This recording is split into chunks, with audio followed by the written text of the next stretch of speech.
Bora falar agora sobre o São Paulo. Por que a renovação de contrato do lateral esquerdo Wellington se tornou tão complicada? Hoje dá para dizer que tá mais pro Wellington ir embora de graça no fim do ano do que renovar seu contrato. Vale a lembrança de que o Wellington, lateral esquerdo, revelado nas categorias de base, já pode assinar um pré-contrato com qualquer outro clube do Brasil ou do exterior a partir de julho, quando o seu vínculo entra nos 6 meses finais.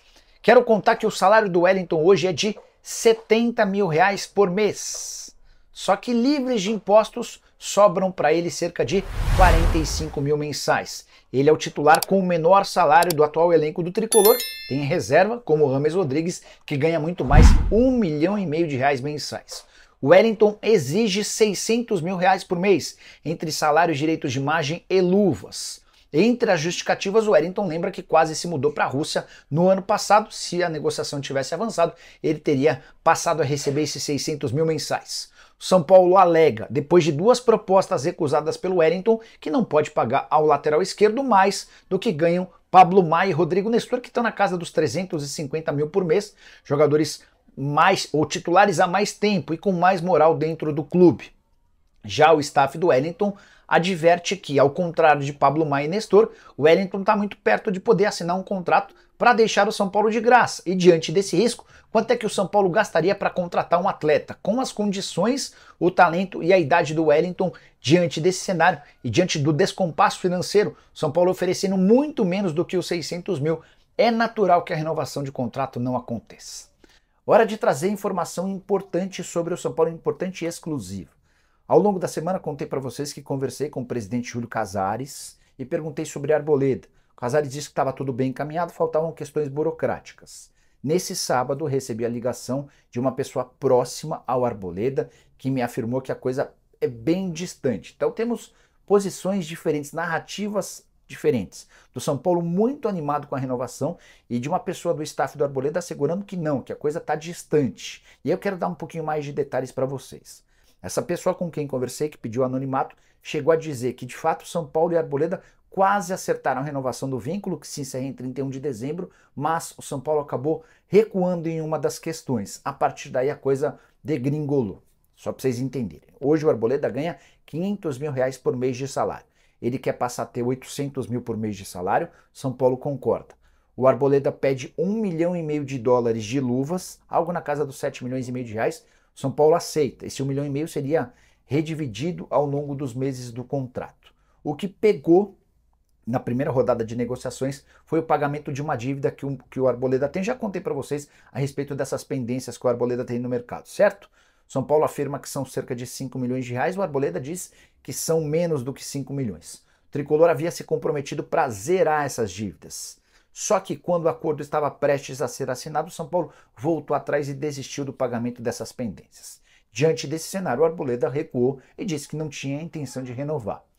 Para piorar, o São Paulo, quando divulga estar perto, próximo de um acordo de renovação, irrita o Arboleda, porque o Arboleda sabe que não é isso e a informação vaza, e isso causa muita expectativa no torcedor do São Paulo. Enfim, há tempo ainda para que essa renovação seja acertada, mas o relógio corre contra o São Paulo. O vínculo se encerra em 31 de dezembro. A partir de julho, o Arboleda pode assinar um pré-contrato com qualquer clube do Brasil ou do exterior. Jogador de seleção equatoriana, titular absoluto do São Paulo. Tem seus problemas fora de campo, mas dentro de campo é muito bom jogador. E a questão agora precisa ser definida nos próximos dias. São Paulo topa retomar essa discussão em relação ao pagamento das dívidas, vai pagar mais luvas para que o Arboleda possa quitar seus problemas e ter um pouquinho mais de tranquilidade em relação a essas luvas? Tudo isso precisa ser resolvido nas próximas semanas. A partir de julho, se não houver esse acerto, o Arboleda vai estar livre para assinar um pré-contrato e se mudar de graça do São Paulo para qualquer outro time a partir de 1º de janeiro de 2025. Quando você vê uma fotografia da seleção brasileira principal treinando com 2 meninos, ainda meninos, que há menos de 3 anos estavam com você no Sub-20 do São Paulo, essa fotografia no caso, Pablo Maia e Beraldo, o que você sente? Você vai lembrar, no dia da convocação, eu te liguei, você me ligou e eu falei que eu achava que poucas coisas me emocionariam mais no futebol depois de tanto tempo. Talvez se o meu filho se tornar jogador de futebol, talvez eu me emocione assim. Mas no dia que sai a convocação e eu vejo o Pablo e o Beraldo, tudo aquilo que a gente viveu no São Paulo, porque eu vivi com eles 2 anos, é óbvio que cada um tem uma historinha diferente dentro do clube, mas vê-los na convocação, vê-los numa condição aí de estar brigando nas eliminatórias, com um treinador que conhece bem eles, né? Porque teve ali com os dois durante alguns meses, realmente eu fiquei bastante emocionado, principalmente porque eu conheci a história dos dois bem novinho, né? Dentro do São Paulo, de como é que o São Paulo imaginava os dois. Então, realmente, com essa cena, eu fiquei bastante emocionado. Acho que dá treino. Dar treino foi o mais complicado. Tanto que eu vou atrás de um auxiliar mais velho, que tinha e tem uma experiência muito maior do que a minha. Que tinha o PC de Oliveira, que tinha e tem muito conhecimento a respeito de futebol. E uma das coisas que eu queria me utilizar eram de situações de futsal. Então, conversava muito com o PC até nós entrarmos num acordo. E eu lembro da minha primeira reunião de comissão técnica no São Paulo, que era o seguinte, eu falei, olha, o juvenil da história aqui sou eu, o preparador físico, que era o Caco, há muito tempo preparador físico, está no México hoje com o Jardine, o João Paulo, que era o supervisor, muito tempo de São Paulo, o Josival, que era o preparador de goleiro, muito tempo de preparação de goleiro, o PC já tinha tido a experiência dele na quadra e no campo, e eu era o juvenil. Falei, então vocês vão ter que me ajudar a controlar as coisas que eu aprendi na sala de aula, mas que agora a gente tem que praticar, né? Tamanho do campo, intervenções do treino, como lidar com o jogador individualmente, que tipo de discurso eu vou ter, que hora eu subo o tom, que hora eu baixo o tom. Então, vocês vão ter liberdade total comigo, para se vocês perceberem algo que de repente sai um pouquinho do trilho, que vocês me chamem a atenção.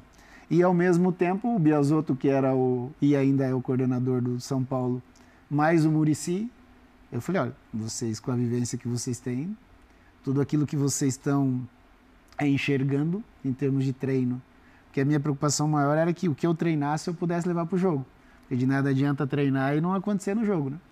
Então eu preciso que vocês me chamem essa atenção. E a outra coisa que eu fiz questão de fazer no São Paulo, eu morava dentro do São Paulo, então eu fiz questão de pedir para que todos os treinadores das categorias do 17 para baixo, que eles tinham total liberdade comigo para me dar qualquer tipo de toque para que a gente trocasse ideia. E eu ali na ânsia de aprender no dia a dia, talvez tenha sido a maior dificuldade, mas que com o tempo, com a prática, a coisa vai acontecer. O planejamento da sua carreira é super traçado, sempre foi muito traçado, mesmo antes de você efetivamente começar a trabalhar como treinador.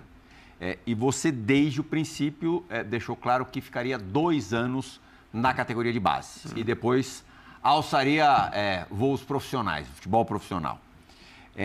Quando o Dorival, que a gente acabou de ver, vai para a seleção brasileira, o São Paulo procura pelo seu substituto e, em determinado momento, falou-se, será ou cogitou-se, será que se o Alex tivesse permanecido no sub-20 do São Paulo, aquele plano do Muricy Ramalho de formar um treinador para o São Paulo não estaria finalizado com o Alex fazendo a transição do profissional, do sub-20 para o profissional?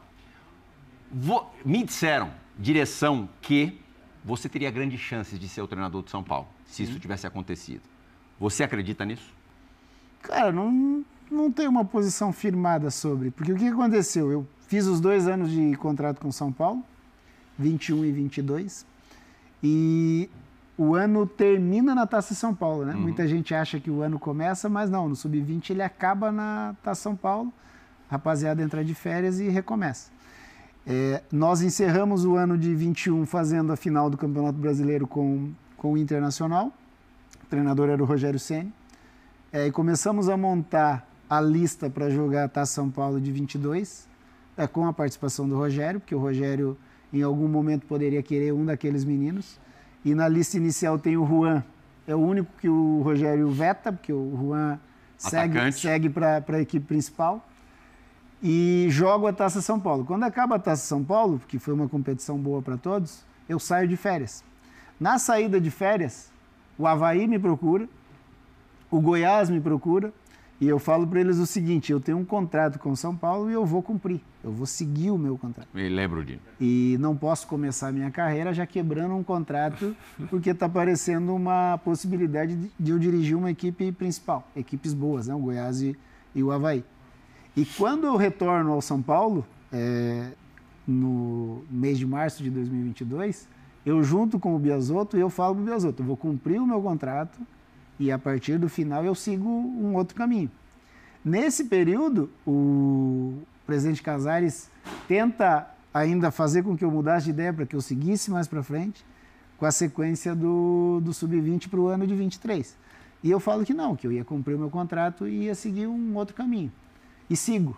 Se eu seria o treinador depois ou não, não dá para saber. Até porque, quando você tem um time de juniores, ele altera muito de acordo com o desenvolvimento do teu time.